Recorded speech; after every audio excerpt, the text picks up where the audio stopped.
Hello दोस्तों, स्वागत हमारी आज की एक और नई इम्पॉर्टेंट वीडियो में। आज हम आपके लिए क्लास 12 का मोस्ट इम्पॉर्टेंट डेरिवेशन कराने जाए जो कि आपके 100% यूपी बोर्ड में ज़रूर ही पूछा जाएगा। कल हमने आपके लिए एक और इम्पॉर्टेंट क्वेश्चन कराया था जो कि बहुत ही इम्पॉर्टेंट डेरिवेशन है। वो हमने आपको डेरिवेशन करवाया था। समांतर प्लेट संधारित्र की धारिता के बीच कोई एक परावैद्युत पदार्थ डाल दिया जाए तब, तो वाला हमने डेरिवेशन आपको करवाया था। बहुत ही इम्पॉर्टेंट है, यूपी बोर्ड में वो 100% पूछा ही जाता है। तो हम आपके लिए एक वीडियो लेके आएंगे जिसमें आपके सारे ही इम्पॉर्टेंट डेरिवेशन होंगे, जिसमें एक साथ सारे डेरिवेशंस को डिस्कस करने वाले हैं। तो अभी हम आपके लिए रोज एक एक इम्पॉर्टेंट डेरिवेशन लेके आ रहे हैं। तो जल्दी से जल्दी वीडियो पे अगर नए हैं तो प्लीज़ चैनल को सब्सक्राइब कर लीजिए और वीडियो को लाइक कीजिए। आपके जो यूपी बोर्ड में फिजिक्स का पेपर उसमें सिर्फ और सिर्फ 2 दिन का गैप है और केमिस्ट्री में सिर्फ और सिर्फ 1 दिन का गैप है। तो इसीलिए अभी से ही आप लोग डट जाइए तैयारी में, जितना हो सके सेल्फ स्टडी कीजिए और अपने जो आपके नोट्स हैं उसको पढ़िए। बार बार नोट्स को पढ़िए। इंपॉर्टेंट क्वेश्चन जो आपको बताए जा रहे हैं वो पढ़िए। बहुत ही इंपॉर्टेंट क्वेश्चंस को आपको फोकस करना है इस टाइम। जब आपके जो 2 दिन बचेंगे उसमें आपको सिर्फ और सिर्फ रिवीजन करना पड़े केमिस्ट्री फिजिक्स को, इस टाइप से आप पढ़ के रखिए। तो चलिए वीडियो को स्टार्ट करते हैं। अगर वीडियो पर नए हैं तो प्लीज़ चैनल को सब्सक्राइब कर लीजिए, वीडियो को लाइक कीजिए, ठीक है। तो संपर्क में रखे 2 पतले लेंस का सूत्र, तो ये बहुत ही बार पूछा जाता है और जो लाइट वाली सेक्शन है उसमें से आपके बहुत ज़्यादा डेरिवेशन पूछे जाते हैं यूपी बोर्ड एग्जाम में। तो लाइट यूनिट है आपकी, उसे आप 100% का पक्का कर लीजिए क्योंकि इससे आपके न्यूमेरिकल्स भी बनते हैं। न्यूमेरिकल्स भी आपके उसी से पूछे जाते हैं और डेरिवेशन भी पूछे जाते हैं और जो शॉर्ट क्वेश्चन अति लघु टाइप के वो भी आपके पूछे जाते हैं। तो लाइट से आपके कम से कम 20 से 15 नंबर की आपकी जो लाइट है वो पूछी जाएगी। तो इसलिए लाइट को आप 100% तैयार करके रखिए। डेरिवेशन सबसे ज़्यादा उसी में है और न्यूमेरिकल्स भी उसी से बनते हैं, ठीक है। तो ये इसका डायग्राम है। संपर्क में रखे 2 पतले लेंस। माना पहले हम आपको डायग्राम समझाते हैं, ठीक है। हमने 2 लेंस बना लिए, ठीक है। इसको आपको लेंस को थोड़ा पतला बनाना होगा, ठीक है। लेंस 2 पतले लेंस है ना, तो ये थोड़े ज़्यादा ही मोटे बन गए, तो आपको कतई पतले पतले लेंस बनाने होंगे, ठीक है। पतले पतले लेंस बना लिए, उसको नाम दे दिया, एक को दे दिया L1 और दूसरे को L2, ठीक है। L1 और L2 मान लिया।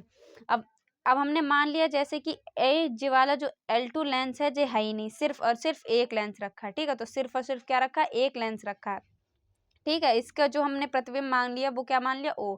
तो O मान लिया। O किस पे पड़ रहा है, लेंस 1 पे पड़ रहा है। लेंस 1 पे पड़ते हुए जो पहले यहाँ से गया और हल्के से तिरछा हो गया।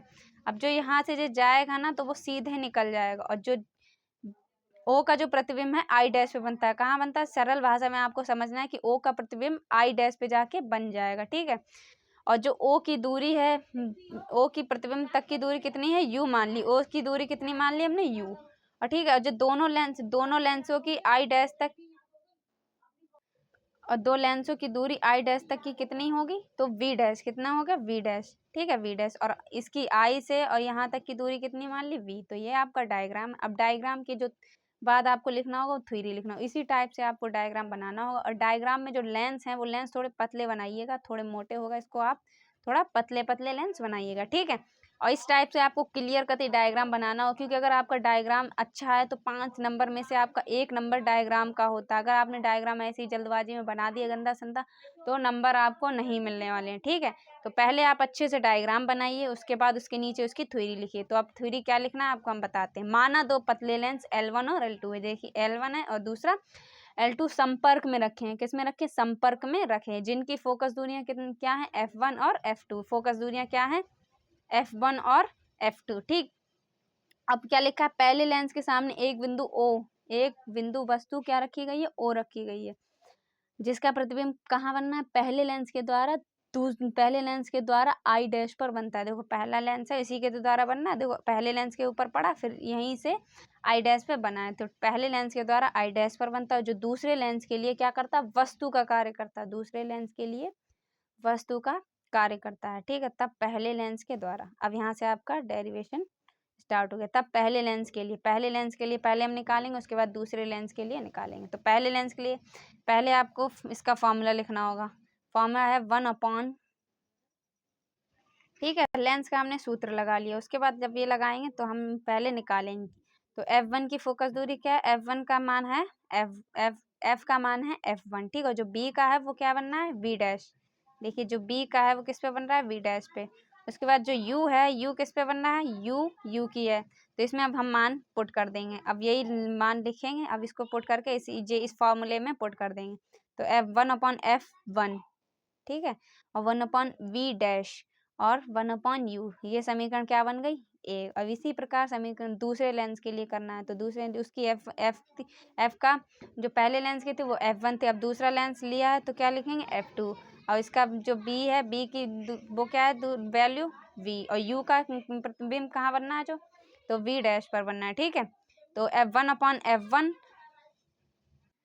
अब फिर से फॉर्मूला वही लिखेंगे लेंस वाला कि 1/F2, एफ का मान क्या था, F2, 1/V minus 1/V dash. समीकरण 2 बना लिया। अब समीकरण 1 और दोनों को क्या कर देंगे, जोड़ देंगे। जब जोड़ेंगे दोनों समीकरणों को तो क्या बनेगा, देखिए 1/F1 प्लस 1/F2, यहाँ पे F2 होगा, ठीक है, 1/F2। अब इसके दोनों के मान रख दिए तो V डैश से V डैश क्या हो गया हमारा, कैंसिल हो गया। 1/V डैश से 1/V डैश कैंसिल हो गया। ये क्या है, माइनस का, ये भी, और ये क्या है, प्लस का, ठीक है। ये इधर आएगा, अब ये लिख दिया हमने।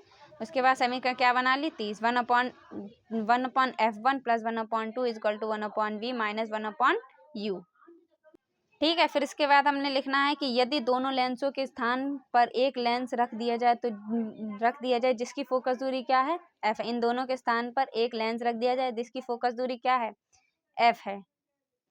सॉरी, ये लेंस है जो दोनों, इन दोनों की लेंसों के स्थान पर क्या रख दिया जाए, एक फोकस दूरी F रख दी जाए, ठीक है। तो इनकी फोकस दूरी F रख दी जाएगी, तो ये बना। तो 1/F1 is equal to 1/U, 1/F1 is equal to 1/V minus 1/U, ये क्या बन गई, समीकरण 4। अब समीकरण 3 और 4 से, समीकरण 3 और 4 से जब करेंगे तो समीकरण 3 में क्या दे रखा था, ये फॉर्मूला दे रखा था, इसके मान की जगह यहाँ पे हम पुट कर देंगे। तो ये क्या निकल के आया, संपर्क में रखे दो पतले लेंस का फोकस दूरी, और ये इसका इस फॉर्मूले का यूज़ होता है आपके न्यूमेरिकल्स जब लगाएंगे तब इसमें ये यूज़ होगा, ठीक है। तो ये क्या फिर उसके बाद आपको ये लिखने के बाद ये लिख देना, यही संपर्क में रखे दो पतले लेंस की फोकस दूरी का सूत्र है, ठीक है। पहले तो आपका यहाँ पे कंप्लीट हो गया। अगर आपसे आगे पहले ऐसे पूछा जाए कि दो संपर्क में रखे दो पतले लेंस के लिए सूत्र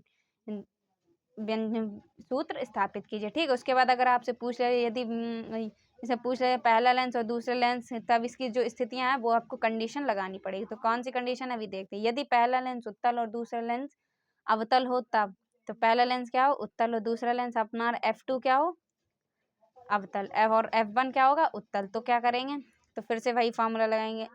F1 जो हमारा उत्तल होता है वो क्या होता है, उत्तल आपका प्लस होता है और अवतल क्या होता है, माइनस। तो 1/F1 लिख दिया, प्लस का है, ठीक है। उत्तल क्या है अपना, माइनस का। जब माइनस का तो इनकी अब क्या करेंगे, cross multiply.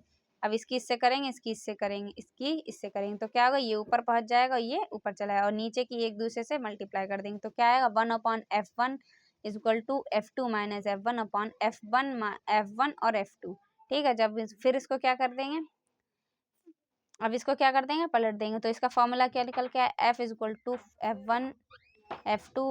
F2 minus F1, ठीक है। अब इसके बाद आपका ये फॉर्मूला यूज़ करा जाता है, ये भी न्यूमेरिकल्स में यूज़ करते हैं। जब हम लोग लगाते हैं तो न्यूमेरिकल्स में ये यूज़ करा जाता है। फिर उसके बाद पहली कंडीशन आपकी अब आइए, F1 is equal to F2 है, तब F का जो मान होगा वो क्या होगा, अनंत होगा, इनफाइनाइट होगा। जब अगर दोनों लेंस एक दूसरे के बराबर, तो जो मान होगा F का वो क्या होगा, अनंत होगा। तब लिखेंगे, तब यह लेंस समतल पट्टी के समान व्यवहार करेगा। तब ये लेंस कैसा करेगा, समतल पट्टी के समान व्यवहार करेगा। फिर तीसरी कंडीशन, अगर F1 लेंस है इससे बड़ा है तो क्या करेंगे, F2 बड़ा है F1 से, ठीक है। तो तब F का मान ऋणात्मक होगा और यह लेंस अवतल लेंस के समान व्यवहार करेगा, ठीक। अब इसमें क्या है, F2 अगर बड़ा हो, F2 बड़ा हो और F1 छोटा हो, तब ये F का मान धनात्मक होगा और यह लेंस किसके, उत्तल लेंस के समान व्यवहार करेगा। तो ये था आपका इम्पोर्टेंट डेरिवेशन, बहुत बार यूपी बोर्ड में पूछा जाता है। तो ये आपके 5 नंबर में पूछा जाता है। अगर आप वीडियो पर नए हैं तो प्लीज़ चैनल को सब्सक्राइब कीजिए और वीडियो को लाइक कीजिए। हम मिलते हैं आपसे एक और अगली इंपॉर्टेंट वीडियो में। अगर आपको किसी भी टॉपिक पर वीडियो चाहिए तो कमेंट बॉक्स में बताइए, हम आपके लिए वीडियो लेके आएंगे। तब तक ले, जय हिंद, ऑल द बेस्ट।